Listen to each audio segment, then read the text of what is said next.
পিনাকি ভট্টাচার্য যদি খুব ভালোবাসো নসিদ গুলফারে গত হালিয়ে হাড়জারিত ভিডিও কলে হাড়জারি মাদ্রাসা যে ওয়াজ গজ ভাই বিষয় আসলে কেন মুসলমান হল তার ইমান আকিদারে হেফাজত করিব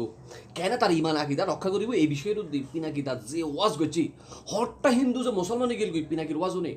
আল্লাহ গফুরে ভালো জানে হট্টা মানুষ যে হু হু করে হিন্দি ভাই ওয়াজ এনে নেয় একবার নিজেও গুনদের নেওয়া পারি এঙ্গুরে হান্দি দিই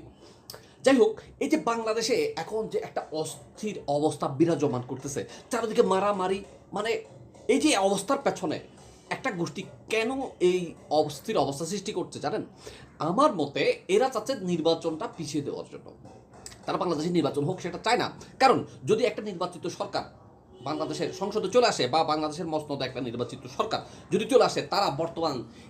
যেখানে সেখানে যেভাবে একটা মব সৃষ্টি করতে চাচ্ছে সেটা পারবে না তারা যেখানে সেখানে এখন ক্ষমতা খাটাতে চাচ্ছে সেটা পারবে না আর বাংলাদেশে যদি নির্বাচিত সরকার আসে এদের 2 পয়সারও মূল্য থাকবে না সাংবাদিক কাভারেজ করবে না বা নিউজ পোর্টালগুলো তাদের নিউজগুলো তাদের বিভিন্ন এই যে এখন তারা বাদ দিলেও আপনার নিউজগুলো চলে আসে সেগুলো তখন আসবে না ঠিক আছে তখন তাদের ক্ষমতা চর্চা হয়ে যাবে একদম জিরো গ্লোবাল জিরো ওকে যাই বলছিলাম তো এখন আমাদের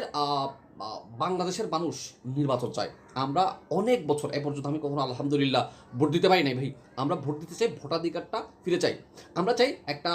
সুন্দর পরিবেশের মাধ্যমে নির্বাচনটা হোক জাতীয় নির্বাচন হবে সেই নির্বাচনে আমরা সবাই আমাদের ভোটটা দিব ঠিক আছে সো